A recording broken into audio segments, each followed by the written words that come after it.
রাজা রাজরার খেয়াল বলে একটা কথা প্রচলিত আছে। রাজা বাদশারা জমকালো হবেন, হীরা মতি মানিক্যের ছটায় সবাইকে থ করে দেবেন, এমনটি সবাই ধারণা করে। আর সেদিক দিয়ে দেখলে আমাদের ভারতীয় উপমহাদেশের রাজারা যে এক কাঠি বেশি সরেস এ কথা বলাই বাহুল্য। বিরাট প্রাসাদ, অমূল্য রত্নরাজি আর বেসুমার হাতি বাঘ ঘোড়ার জাকালো সমারোহে তারা আমাদের লোককাহিনীতে স্থান করে নিয়েছেন বহু শত বছর আগে। ব্রিটিশরা যখন গোটা ভারতীয় উপমহাদেশকে বশে আনলো তখনও কিন্তু এখানে স্বাধীন রাজন্যদের কোনো কমতি ছিল না। ব্রিটিশদের নীতি ছিল আজব। স্থানীয় রাজারা বসতি স্বীকার করলে তাদেরকে সেই অঞ্চলে রাজত্ব করবার অনুমতি দেওয়া হতো।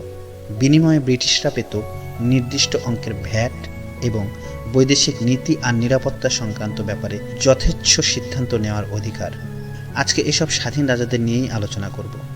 ব্রিটিশ ভারতে স্বাধীন রাজাদের সংখ্যাটা বড় কম নয়। মোট 565টি দেশীয় রাজ্য বা প্রিন্সলি স্টেট ছিল ব্রিটিশ ভারতে। এদের মধ্যে হায়দ্রাবাদের আয়তন ছিল ফ্রান্সের প্রায় অর্ধেক। আবার জুনাগড়ের নবাবের রাজত্ব ছিল মাত্র কয়েক বর্গ কিলোমিটার। কোনো কোনো রাজ্য যেমন পাতিয়ালা, কাশ্মীর আর হায়দ্রাবাদের ছিল নিজস্ব সেনাবাহিনী, ট্যাঙ্ক বহর, এমনকি নিজেদের রেল ব্যবস্থাও। অনেকের শাসন ব্যবস্থা ছিল ব্রিটিশদের থেকেও উন্নত। মোটমাট হিসেবে বলা যায় ব্রিটিশ ভারতের 1/4 জনগণ আর 1/3 অঞ্চল এসব রাজার নিয়ন্ত্রণে ছিল। তাই বলে ব্রিটিশদের বিরোধিতা তারা মোটেই করতেন না। প্রত্যেক রাজত্বে নিযুক্ত থাকত একজন ব্রিটিশ কর্মচারী। সেই বড়লাটের সাথে রাজাদের যোগাযোগের বিষয়াদি দেখত, আর রাজারা নিজেদের সাধ্যমতো ব্রিটিশদের তোয়াজ চালাতেন। আনুগত্যের বিনিময়ে রাজারা পেতেন বিরল রাজকীয় সম্মান। তোপধ্বনি করে সম্মান জানানো হতো তাদেরকে। বড় রাজ্যগুলো পেত 2টি তোপের আখ্যা, কেউ পেত 19, কেউ 15, কেউ 9 ইত্যাদি। এর সাথে সাথে নানা সম্মানসূচক পদক আর উপাধিও দেওয়া হতো ব্রিটিশদের প্রতি আনুগত্যের পুরস্কার হিসেবে। সম্বোধন করা হতো হিজ হাইনেস বলে। ভারতের রাজাদের ধন সম্পত্তির কথা যে কোনো রূপকথাকেও হার মানায়। সম্পদের দিক থেকে সবচেয়ে জাকালো ছিলেন হায়দ্রাবাদের নিজাম বাহাদুর সিপাহ সালার ফতে জং মীর ওসমান আলী খান সিদ্দিকী। 30-এর দশকেই তার মোট সম্পত্তির অর্থমূল্য ছিল $2 বিলিয়ন। তৎকালীন মার্কিন যুক্তরাষ্ট্রের মোট বাজেটের 2% সমান। দীর্ঘদিন বিশ্বের শীর্ষ ধনীর খেতাবটা তার দখলেই ছিল।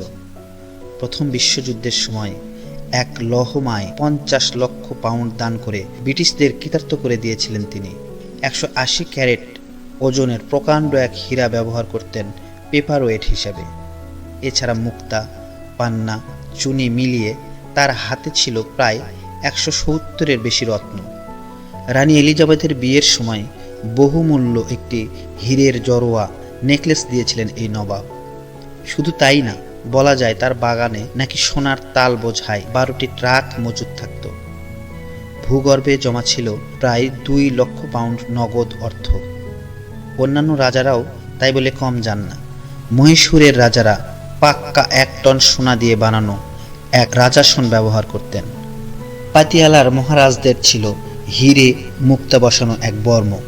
3000 রত্ন বসানো ভরতপুরের মহারাজার পাগড়ি দেখলে যে কারো চোখ ঝলসে যেত।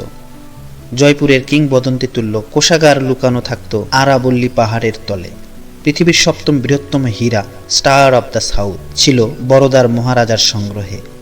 সোনার জালি দিয়ে বানানো যে পোশাকটা তিনি পরতেন সেটি বানাতো শহরের একটি বিশেষ পরিবার। রাজা মানেই হাতে অসীম ক্ষমতা, এদিকে নিরাপত্তা নিয়েও চিন্তা নেই, কাজেই হাতে অঢেল অবসর। রাজারা সময়টা পার করতেন মদ, নারী আর শিকার নিয়ে মেতে থেকে। কয়েকটা উদাহরণ দিলেই পরিষ্কার হবে কি পরিমাণ অপব্যয় করতেন এই উচ্ছৃঙ্খল রাজারা। পাতিয়ালার মহারাজ ভূপিন্দর সিংয়ের নারীপ্রীতির ব্যাপারে কুখ্যাতি ছিল ভারত জোড়া। বয়ঃসন্ধির সময় থেকেই হারেম নিয়ে ব্যস্ত হয়ে পড়েন এই রাজা। শোনা যায় তার হারেমে বন্দিনীর সংখ্যা ছিল প্রায় 350। অন্যান্য রাজারাও বিয়ে করা বা উপপত্নী রাখার ব্যাপারে কোনো রকম কার্পণ্য করতেন না। গোয়ালিয়রের মহারাজা তার খাবার টেবিলে বসিয়েছিলেন ছোট্ট এক রেলপথ। রসুই ঘর থেকে হরেক রকমের খাবার নিয়ে অতিথিদের প্লেটে পরিবেশন করত এই বিদ্যুৎ চালিত ছোট্ট ট্রেন। আল ওয়ারের মহারাজার ছিল এক সোনার পাতে মোড়া রোলস রয়েস গাড়ি।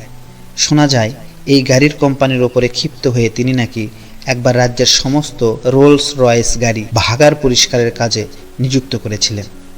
গাড়ি ছাড়াও রাজাদের জাগ দেখাবার অন্যতম উপকরণ ছিল হাতি। মহীশূরের মহারাজা দশেরা উৎসবের সময় যখন হাতি নিয়ে রাস্তায় নামতেন, চারিদিকে ধন্য ধন্য পড়ে যেত। সোনার সিংহাসন বসানো থাকত রাজার হাতির পিঠে, কানে ঝুলত সোনার দুল।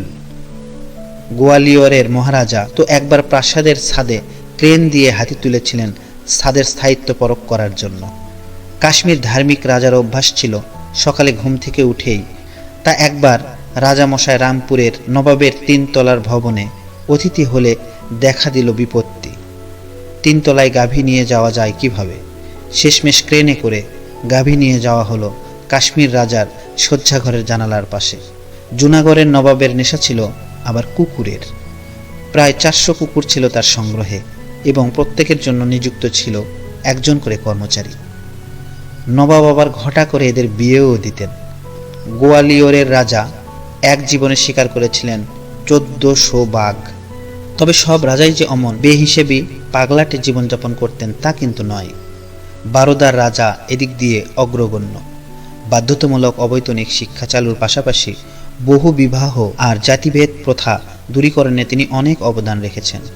প্রখ্যাত বাঙালি লেখক সৈয়দ মোস্তফা আলী দীর্ঘদিন বারোদার রাজার আমন্ত্রণে সেখানে শিক্ষকতা করেছেন। মহীশূরের রাজা হাইড্রো ইলেকট্রিক বাঁধ বানিয়ে রাজ্যের সেচ কাজের জন্য অনেক উন্নত করেছিলেন। জয়পুরের রাজা বানিয়েছিলেন এক মান মন্দির। বিকানিরের রাজা মরুকরণ দূর করবার জন্য অনেক চেষ্টা করেছেন। পাতিয়ালার শেষ রাজা ক্ষমতা পেয়েই প্রাসাদ থেকে হারেম প্রথা উঠিয়ে দিয়েছিলেন। এছাড়া 2টি বিশ্বযুদ্ধেই রাজারা প্রভূত সাহায্য করেছেন মিত্রপক্ষকে। জয়পুর আর পাতিয়ালার মহারাজা 2য় বিশ্বযুদ্ধে লড়েছিলেন যথাক্রমে ইতালি আর বার্মাতে। গোয়ালিয়রের রাজা একটি জাহাজ হাসপাতাল পাঠিয়েছিলেন প্রথম বিশ্বযুদ্ধে। বিকানিরের উট বাহিনী লড়েছে 2 বিশ্বযুদ্ধেই। রাজাদের অমন সাধের রাজ্যপাটের ইতি ঘটা শুরু করে 1947-এর ইন্ডিয়ান ইন্ডিপেন্ডেন্স অ্যাক্টের পর।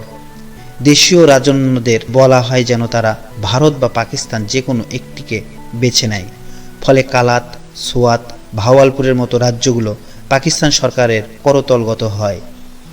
ভারতেও এমন অসংখ্য রাজ্য ছিল, বেশিরভাগই বিনা প্রতিবাদে স্বাধীন ভারতের সাথে মিশে যায়।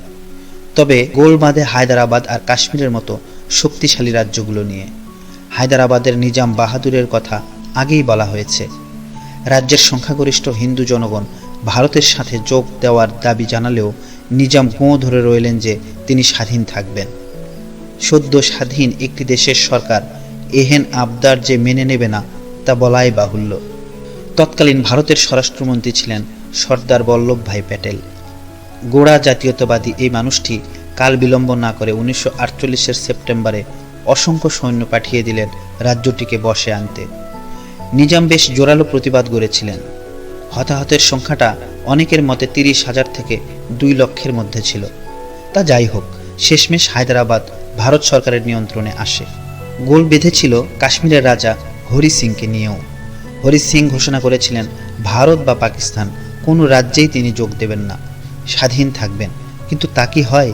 1947-এর অক্টোবর মাসে পাকিস্তানের ওয়াজিরিস্তানের পার্বত্য গোষ্ঠীগুলো পাকিস্তান সেনাবাহিনীর মদদে ঢুকে পড়ে পাহাড়ি এই রাজ্যটিতে। ভীত হরি সিং উপায়ন্তর না দেখে দ্বারস্থ হন ভারত সরকারের। ভারতও সেনা পাঠিয়ে দিল। যুদ্ধ শেষে রাজ্যটির 1/3 দখল যায় পাকিস্তানের কাছে, আজাদ কাশ্মীর যার নাম। বাদবাকি অংশের নিয়ন্ত্রণ নেয় ভারত। সর্বশেষ স্বাধীন রাজ্য ছিল হিমালয়ের পাদদেশের সিকিম রাজ্যটি। 1975 সালে এক গণভোটের রায় অনুযায়ী প্রায় 98% সিকিমবাসী ভারতে যোগ দেওয়ার আর্জি জানালে সিকিমের রাজপরিবার অঞ্চলটির নিয়ন্ত্রণ ভারত সরকারের হাতে তুলে দেয়। অবসান ঘটে প্রায় 320 বছরের রাজত্বের। বলা যায় সিকিমের পতনের পরপরই ভারতীয় উপমহাদেশের রূপকথাতুল্য রাজারা ইতিহাসের পাতায় চিরস্থায়ীভাবে ঠাঁই নেয়। অবসান ঘটে শতাব্দী প্রাচীন এক ঐতিহ্যের।